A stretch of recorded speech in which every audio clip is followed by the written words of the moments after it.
안녕하십니까. 주님의 평안이 여러분들의 삶 가운데 함께 하시길 바라겠습니다. 좀 힘들지만 또 마음의 평안은 유지하십시오. 제가 결혼을 하고 결혼 신혼 초에 힘들었던 점이 한 가지 있었습니다. 그건 뭐냐면 제 아내가 자꾸 저보고 사랑하냐고 묻는 겁니다.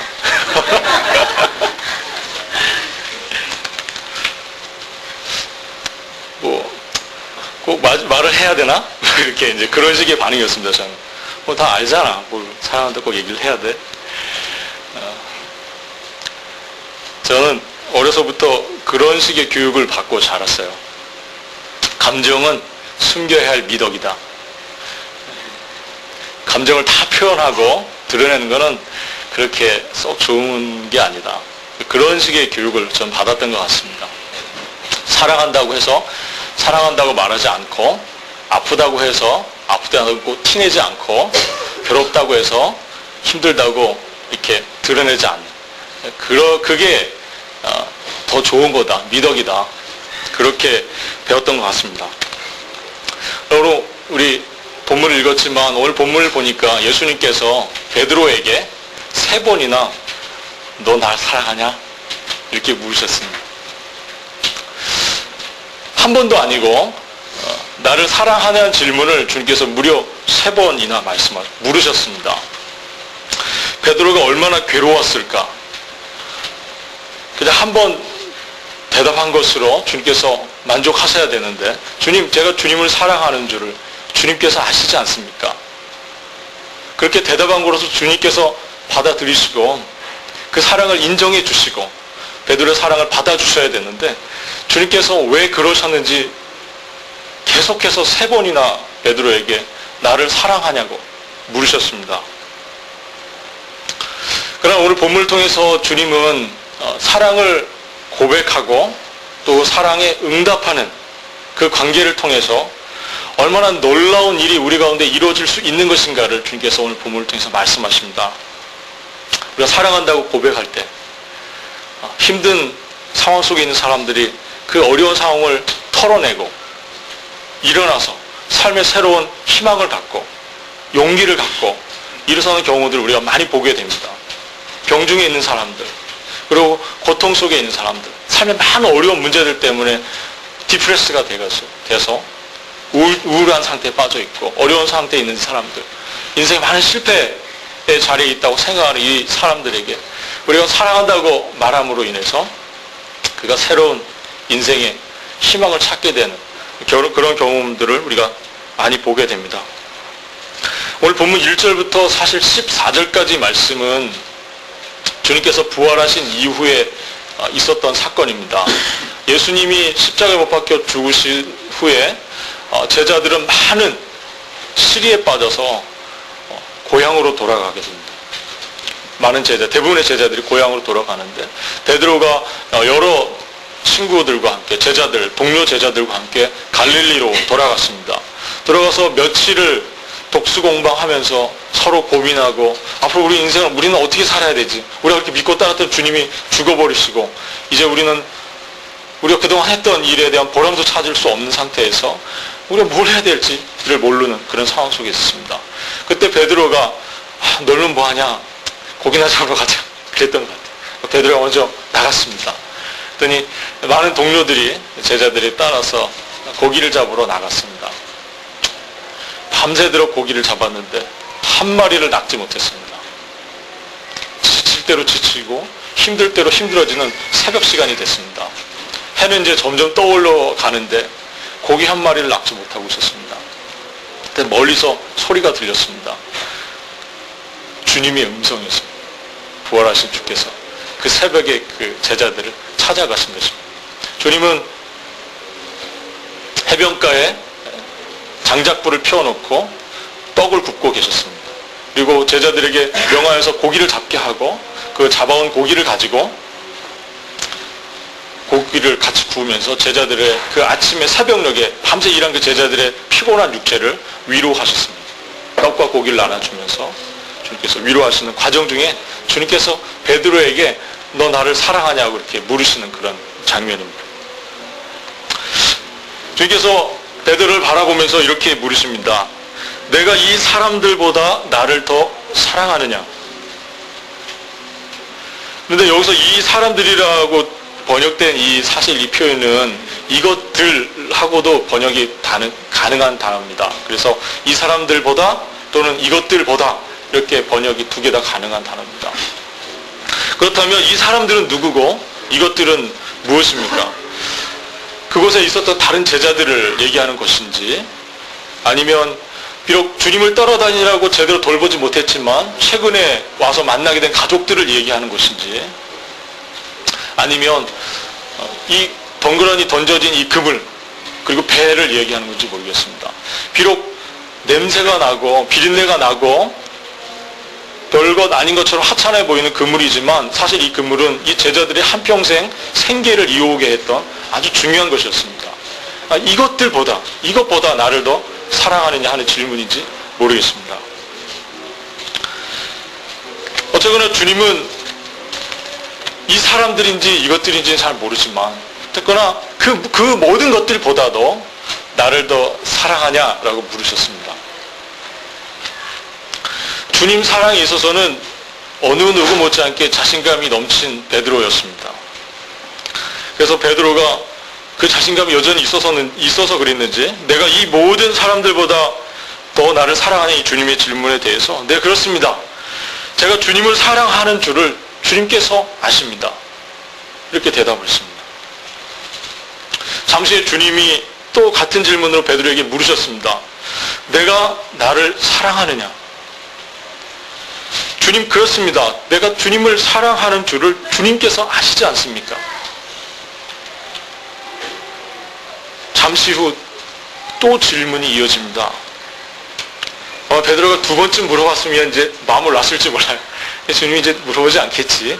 처음에는 못 믿어 하시거나 내 대답을 못 들으실 수도 있으니까 물었겠거니 생각했을지 모릅니다. 그런데 주님 세 번째 또 물으셨습니다. 내가 나를 사랑하느냐? 그러자 베드로가 근심이 되기 시작했습니다. 왜 세 번이나 물으시지? 주님, 내가 대답한 것이 건성으로 대답한 것처럼 그렇게 보여서 주님 못 믿어 하시는 건가? 주님, 내 사랑을 의심하시는 건가? 베드로가 막 머리가 복잡해지기 시작했습니다. 불안했습니다. 근심하기 시작했습니다.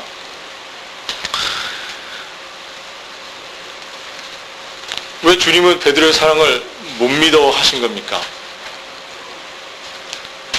왜 주님은 베드로에게 세 번이나 나를 사랑하냐고 물으셨습니까?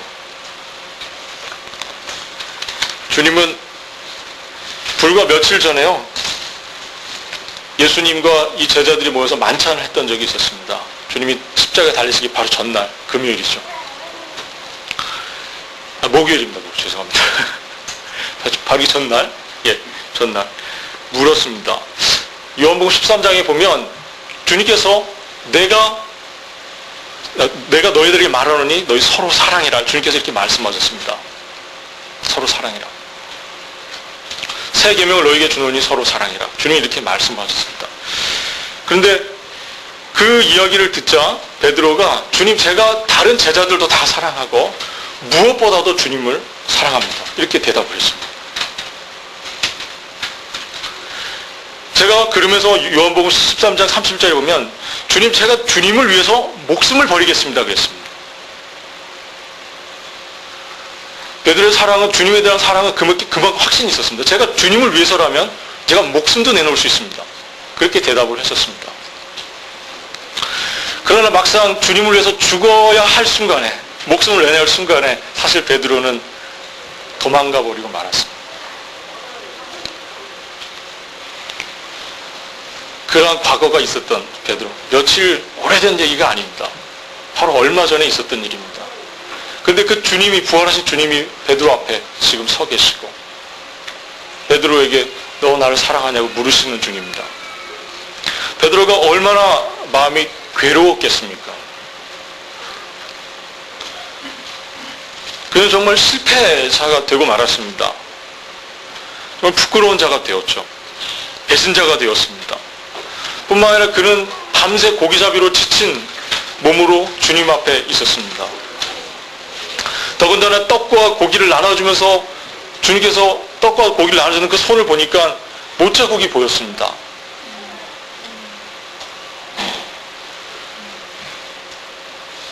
주님의 그 고통받으신 흔적이 눈에 보이는 순간 베드로는 정말 말할 수 없는 괴로움 속에 빠졌을 것이 분명합니다. 음식이 안 넘어갔을 것 같아요. 음식이 넘어갔을까? 그냥 먹는 둥 마는 둥 했을지 모릅니다. 근데 조금씩 사그라져가는 장작불을 바라보니까 주님을 부인하던 그날 밤이 생각이 났습니다. 주님을 부인하던 그날 밤 그 뜰에 장작불이 펴져 있었습니다. 그때 한 소년이 물을 때 주님 모른다고 3번이나 부인하고 도망쳤습니다. 베드로의 상태는 정말 굉장히 어렵고 힘든 상태입니다. 영적으로 너무나 힘들고 육적으로도 너무나 지쳐있고 탈진되어 있고 인생의 소망이라고 붙들고 주님을 따라다녔다가 그 모든 걸 상실해버리고 고향에서 그냥 그렇게 겨우 목숨을 유지하면서 살아가야 하는, 생계를 겨우 유지해가는 그 정도의 삶 정도만 살 수밖에 없었던 베드로였습니다. 목적도 인생의 비전도 없이 단순한 생존 본능으로 살아갈 수밖에 없는 베드로, 그 베드로에게 주님께서 찾아오신 것입니다. 그렇게 지쳐있는 베드로에게 주님께서 요한의 아들 시몬아 내가 나를 사랑하느냐 이렇게 물으셨습니다. 주님은 베드로를 베드로라고 부르지 않으셨습니다.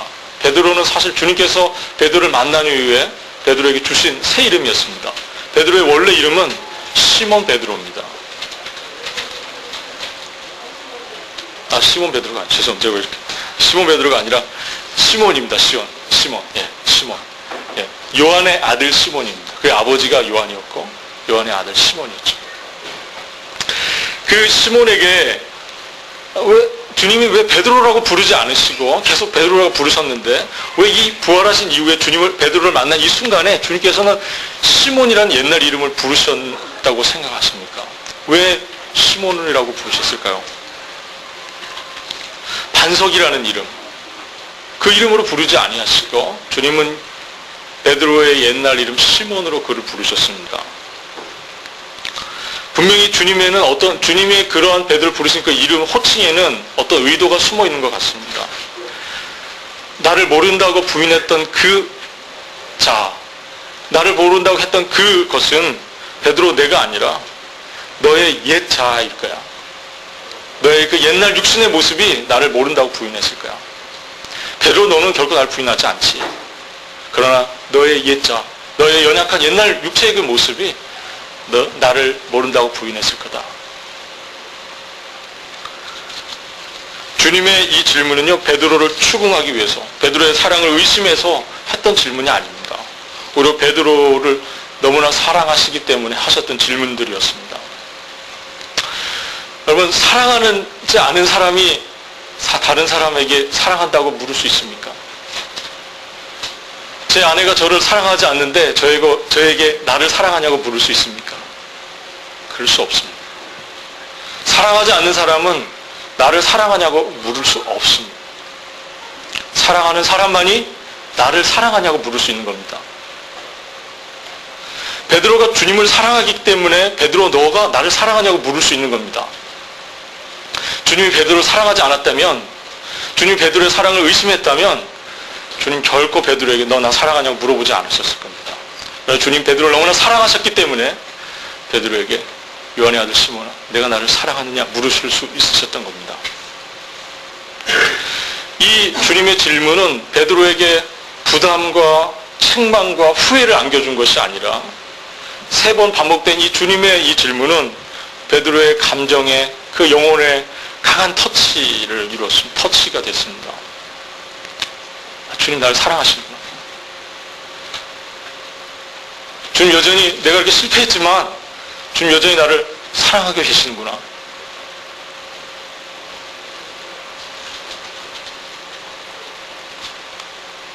어색하고 부끄러웠지만 내가 주님 사랑하는 줄 주님께서 아시지 않습니까? 그래서 베드로가 대답할 수 있었던 것입니다. 주님이 이 세 번에 걸친 질문은 베드로에게 주님 사랑의 정도, 얼마나 주님 사랑하고 있는 정도를 확인하려고 하시거나 부담을 주거나 책망을 주시려고 한 것이 아닙니다. 오히려 질문이 거듭되면 거듭될수록 자신을 향한 주님의 사랑이 얼마나 크고 놀라운 것인지를 베드로는 알게 되었습니다. 베드로는 그걸 또 확신하게 되었고, 사랑은 잘못을 치유합니다. 잘못은요, 책망으로 절대로 치유되지 않습니다. 잘못은 사랑으로만 치유가 됩니다. 사랑은 잘못된 관계를 회복시켜주고 쓰러진 사람들에게 새로운 삶의 희망과 용기를 주고 절망 가운데 있는 사람들에게 위로가 되고 희망이 됩니다. 사랑은 새로운 시작을 가능하게 하죠. 새로운 시작을 가능하게 합니다. 사랑은 우리 인생에서 우리의 인생의 새로운 이유, 인생에 우리가 왜 내 삶을 계속 지탱해 나가야 하고 왜 내가 이 삶을 계속 살아가야 하는지 그 이유를 우리에게 말해줍니다. 자신이 아닌 사랑하는 사람을 위해서 살아가게 만드는 것, 그것이 바로 사랑입니다. 사랑을 하게 되면요, 자신을 위해서 살지 않게 됩니다. 사랑하는 사람을 위해서 살게 됩니다. 베드로는 주님이 자신을 얼마나 사랑한지를 알았기 때문에 이어서 질문되어질 내 양을 먹이라, 내 양을 치라, 내 양을 먹이라 하는 이 주님의 이 명령 앞에, 주님을 위한 이 삶 앞에 자신이 기꺼이 헌신할 수 있었던 것입니다. 우리 모두는 이 베드로처럼 주님 사랑으로 다시 회복되어야 합니다. 그 사랑이 우리의 영혼 속에 강하게 터치되어야 합니다. 여러분, 주님이 우리를 부르셨을 때 우리 얼마나 기쁘고 주님이 그 부르시면 얼마나 감격되고 기쁨 가운데 있었습니까? 우리가 베드로처럼 주님과의 관계가 멀어지고 주님께 대한 확신이 사라지고 그러면서 인생의 많은 어려움 속으로 빠져들어가게 되었죠. 그러나 우리가 정말 베드로를 찾아오신 이 주님의 은혜처럼 오늘 이 본문의 말씀이 여러분들을 찾아가서 하나님의 이 말씀이 여러분들에게 다시 회복시키는 자리로 나아갈 수 있게 되기를 바랍니다. 주님은요, 베드로에게 두 번째 기회를 주셨습니다. 재기할 수 있는 기회를 주신 것입니다. 사실 베드로는 얼마든지 충분히 책망을 받아야 될 상황이었습니다. 주님께 3번이나 주님을 모이란다고 부인을 했었어요. 어쩌면 주님 화가 나셔서 야, 너 나 사랑한다고 그랬잖아. 근데 그날 밤 왜 도망갔어? 왜 나를 모른다고 3번이나 부인했니? 너 그렇게 시간이 많이나 지났냐? 하루밖에 안 지났던 상황이잖아. 하루도 안 지나간 상황인데 나를 모른다고 그렇게 부인하고 도망가고 나를 위해서 목숨을 내놓겠다고 해놓고 네 목숨 부지하려고 도망가고 너 그리고 지금 이게 뭐야? 왜 고향에 내려와 있어? 왜 옛날 그 삶으로 돌아간 거야? 너 지금 꼬라지가 뭐니? 주님 얼마든지 그렇게 책망할 수 있습니다. 그런데 주님 책망하지 않으십니다. 그를 사랑한다고 말하시고 그 용기를 주시고 그를 다시 한번 사도로서의 직을 할 수 있도록 회복시켜 주십니다. 그의 영혼 속에 있었던 사람 낚는 어부로서의 사명, 그것을 다시 한번 회복시켜 주시고 그 사명을 회복시켜 주십니다. 주님이 우리를 주님의 백성으로, 주님의 자녀로 우리를 부르셨을 때 주님은 우리 각자에 대한 사명을 주셨습니다. 여러분, 주님께서 여러분들에게 어떤 사명을 주셨는지 잘 기억해 보시기를 바랍니다.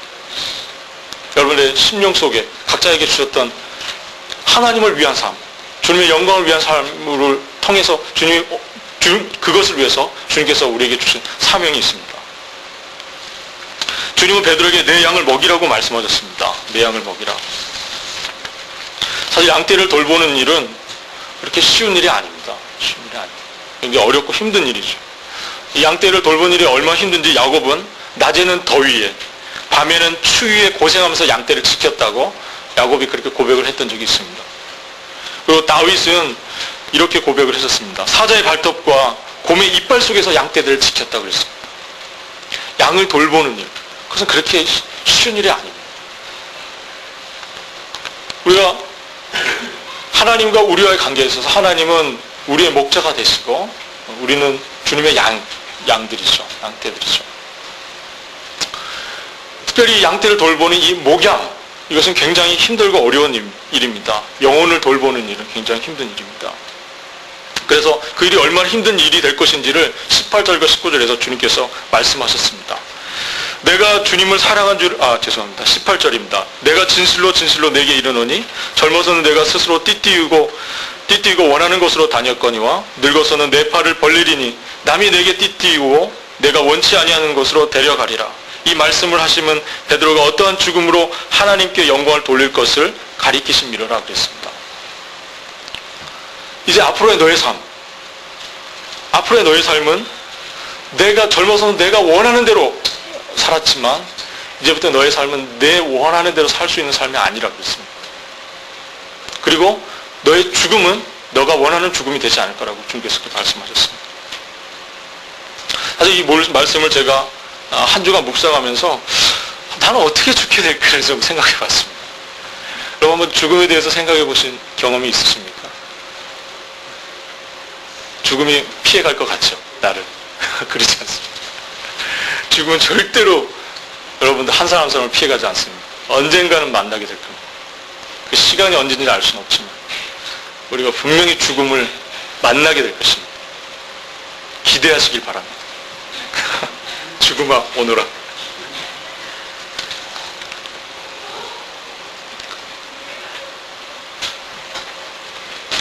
죽음에 대한 제 희망사항은 이겁니다. 그냥 제가 굉장히 소박한 건데요. 그냥 좀 정신이 멀쩡한 상태에서 죽었으면 좋겠다. 그게 괜히 이렇게 막 내 사랑하는 사람이 누군지도 알아보지 못하고 내가 과거에 뭘 했는지도 모르고 내 지나간 과거의 흔적이 다 사라져버리고 정신이 온전하지 못한 상태에서 죽는 거는 조금 아닌 것 같아요. 그래서 제가 주님 저는 온전한 정신으로 죽게 해주십시오. 그렇게 기도를 하고 있습니다. 닥쳐올 죽음에 대해서 어떤 생각을 갖고 계신지 모르겠습니다. 주님께서 베드로에게 이 영혼을 돌보는 일, 이 목양의 사명을 위임하시면서 그의 죽음을 바로 예언을 하셨습니다. 내가 어떻게 죽게 될 것인지를 말씀합니다. 베드로의 죽음은요, 원치 않는 죽음입니다. 그래서 저는 생각했습니다. 내가 원치 않는 죽음을 맞을 수도 있겠구나. 주님과 베드로의 공통점이 하나 있습니다. 그것은 바로 주님도 베드로도 원치 않는 죽음을 맞았다는 것입니다. 주님께서 십자가에 달리시기 전날 밤에 하나님께 이렇게 기도를 했습니다. 주님, 할 수만 있다면 이 잔을 내게서 옮겨가게 해주십시오. 주님, 이 죽음의 잔, 십자가 이 잔을 할 수만 있다면 주님, 아버지 이거를 좀 제게서 지나가게 해달라고 간절히 기도를 했었습니다. 그러나 주님 이렇게 마지막에 기도하셨습니다. 그러나 이것이 아버지의 뜻이거든 아버지의 뜻대로 되기를 바랍니다. 그렇게 기도를 했었습니다. 베드로의 죽음, 주님의 죽음, 이 두 죽음의 공통점은 하나님의 영광을 위한 것이었습니다. 우리 모두가 원치 않은 죽음을 맞이할 수 있습니다. 그러나 그것이 하나님의 영광을 위한 것이라. 그것은 아름다운 것입니다.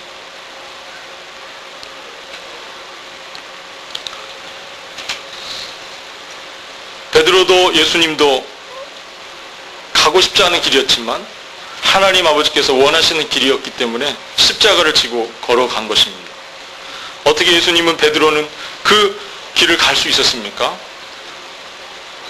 그것은 하나님 아버지의 그 크신 사랑이 예수 그리스도, 그 독생자 예수 그리스도로 하여금 십자가의 길을 가게 하신 것입니다. 예수님의 그 놀라운 사랑이 베드로로 하여금 십자가의 길을 걸어가게 하신 것입니다. 하나님의 놀라운 사랑이 우리로 하여금 십자가의 길을 걸어가게 하는 것입니다. 여러분, 하나님의 사랑은 우리로 하여금 주님을 위해서 죽게 만들 수 있습니다. 정말 주님을 사랑하면 우리가 주님을 위해서 죽을 수 있습니다.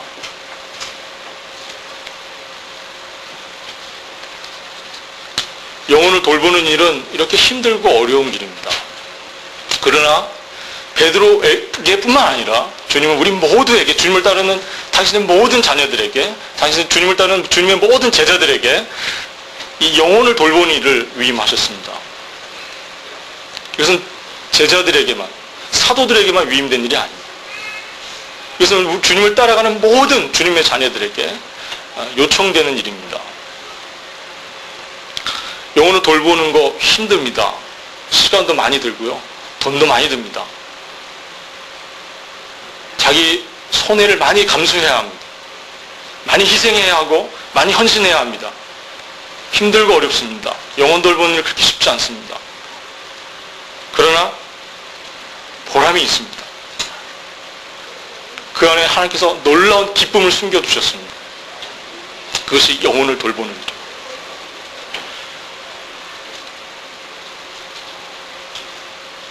우리 데살로니가전서 2장 19절 20절 한번 보겠습니다. 데살로니가전서 2장 19절 20절 제가 찾아놨습니다. 보시면 됩니다. 같이 읽겠습니다. 우리의 소망이나 기쁨이나 자랑의 면류관이 무엇이냐? 그의 강림하실 때에 우리 주 예수 앞에 너희가 아니냐? 너희는 우리의 영광이요 기쁨이니라. 네. 이 데살로니가전서 2장 19절 20절 말씀은 사도 바울이 데살로니가 교회에 보냈던 편지입니다.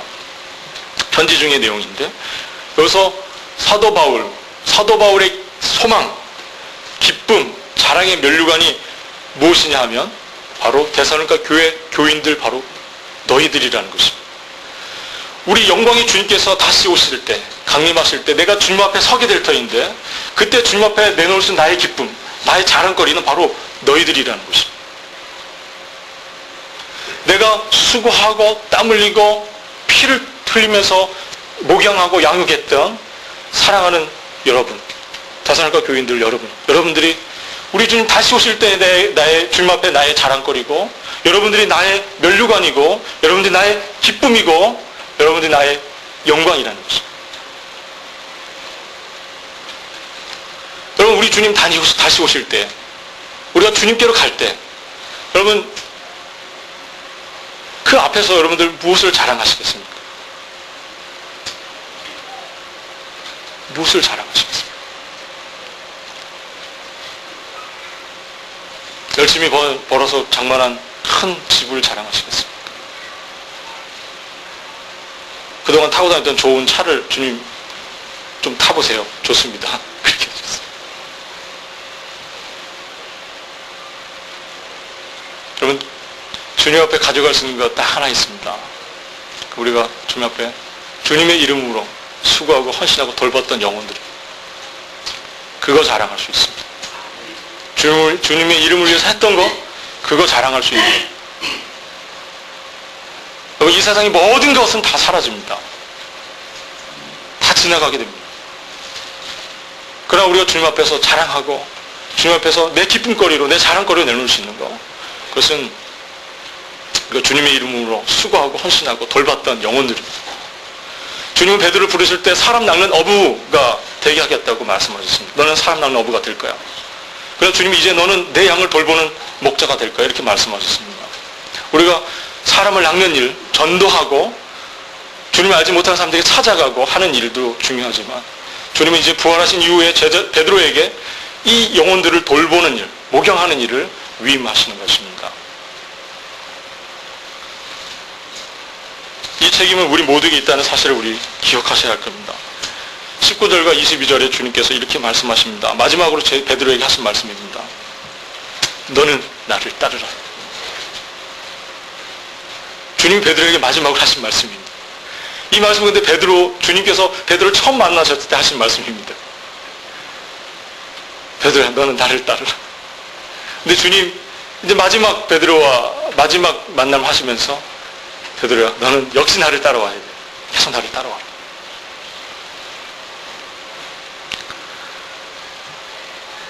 예수님의 사셨던 그 방식, 삶의 방식, 예수님께서 하셨던 그 삶의 가치관, 그리고 주님께서 하셨던 그 말씀, 태도, 그리고 행위, 행동, 그런 모든 것 하나하나가 우리가 따라가야 할 것입니다. 우리가 주님을 따라간다면 주님처럼 말해야 하고, 우리가 주님을 따라간다고 말한다면 우리가 주님처럼 생각해야 하고, 우리가 주님을 따라간다고 말하면 주님처럼 행동해야 합니다. 우리가 주님을 따라간다고 말은 하지만 말은 주님을 따라가고 있지 않고 마음도 따라가지 않고 삶과 행동이 따라가지 않는다면 우리가 주님을 따라간다고 말할 수 없는 것입니다.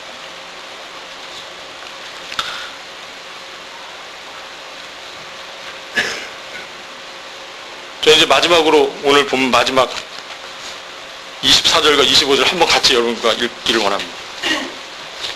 이 일을 증거하고 이 일을 기록한 제자가 이 사람인 우리가 그의 증거가 참인 줄 아느라. 예수 행하신 일이 이 외에도 많으니 만일 낱낱이 기록된다면 이 세상이라도 이 기록된 책을 두기에 부족할 줄 아느라. 25절. 예수 행하신 일이 이 외에도 많으니 낱낱이 기록된다면 이 세상이라도 이 기록된 책을 두기에 부족할 줄 아느라. 이 본문에 대해서 윌리엄 바클레이가 이렇게 주석을 달았습니다. 사도 요한은 붓을 놓으려고 하고 있습니다. 그러면서 예수 그리스도의 찬란한 영광을 생각해 보려고 하고 있습니다. 우리가 그리스도에 대해서 알고 있는 것이 무엇이든지 간에 그것은 단지 그에 대한 단편에 지나지 않습니다. 우리가 체험하고 있는 것이 아무리 경이로운 것이라 할지라도 우리가 앞으로 체험하게 될 것에 비하면 아무것도 아닙니다. 인간이 가지고 있는 것들은 그리스도를 표현하기에 부족합니다. 인간의 책들은 그리스도를 담기에 부족합니다. 그래서 요한은 헤아릴 수 없는 승리, 다함이 없는 그분의 능력, 그리고 제한이 없는 그리스도의 은혜를 가지고 자기의 복음서를 끝맺음하고 있습니다. 이렇게 기록을 했습니다.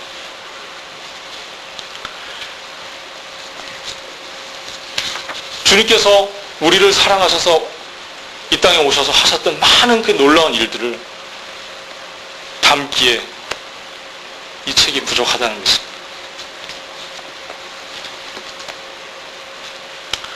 여기에 기록되어 있는 주님의 사랑, 우리를 향한 주님의 사랑도 참 놀랍고 감격이 되는데 그 주님, 우리를 향한 주님 사랑, 우리를 향한 주님께서 하신 많은 일들이 이 이상이라는 것입니다. 저는 마지막으로 여러분들에게 부탁하고 싶습니다. 우리를 사랑하셔서 하셨던 주님의 그 많은 일들을 기억하시고 이 사랑이 우리를 회복해 하고 이 사랑이 우리를 다시 한번 사명의 자리로 나아가게 하는 그런 은혜가 여러분들에 있기를 바랍니다. 주님 우리 가운데 주셨던 그 사명이 회복되기를 바라십니다. 저는 이 교회가 그리스도께서 이 마지막에 주신 이 사명을 붙잡고 끝까지 충성하여서 주님께 영광 돌리는 교회가 될 수 있기를 우리 주님의 이름으로 바라겠습니다. 아멘. 기도하겠습니다. 하나님 아버지 감사합니다. 오늘 말씀을 통해서 저희들에게 저희들을 위로하시고 실패했던 베드로를 주님 회복시켜 주시고 주님 실패했던 우리를 다시 한번 새로운 삶으로 나아가게 하신 것 주님 감사합니다. 하나님 저희들 가운데 정말 주님을 향한 사랑이 더욱더 강해지게 하시고 주님을 향한 사랑이 더욱더 확신 가운데 거할 수 있도록 주께서 도와주시기를 주님 간절히 원합니다. 주님 우리가 실패의 자리에 있을 때 주님 베드로에게 물으셨던 것처럼 저희들에게 계속 물어봐 주시고 하나님 우리가 잃어버렸던 사랑을 회복할 수 있도록 주께서 저희들을 도와주시기를 주님 간절히 원합니다. 하나님 우리가 젊든지 우리가 나이가 많든지 상관없이 우리가 한결같이 주님을 따라갈 수 있도록 도와주시고 우리에게 맡겨주신 영혼들을 돌보는데 우리가 온 힘을 쏟아낼 수 있도록 주께서 도와주시기를 주님 간절히 원합니다. 우리의 주변을 살펴서 하나님의 사랑이 필요한 자들이 있는지를 살피게 하여 주시고 하나님 그들을 향하여 나가는 주의 백성들, 주의 사명자들 다 될 수 있도록 주께서 도와주시기를 주님 간절히 원합니다. 그래서 마지막 때에 주님 우리를 다시 부르실 때 우리가 주님 앞으로 갈 때에 우리의 기쁨의 자랑과 멸관을 우리를 돌봤던 영혼들은 우리가 돌봤던 영혼들 주 앞에 드려 주님께 기쁨이 되고 영광을 돌리는 우리 모두가 될 수 있도록 주님 도와주시옵소서. 감사를 드리며 우리 주님이신 예수 그리스도의 이름으로 기도합니다. 아멘.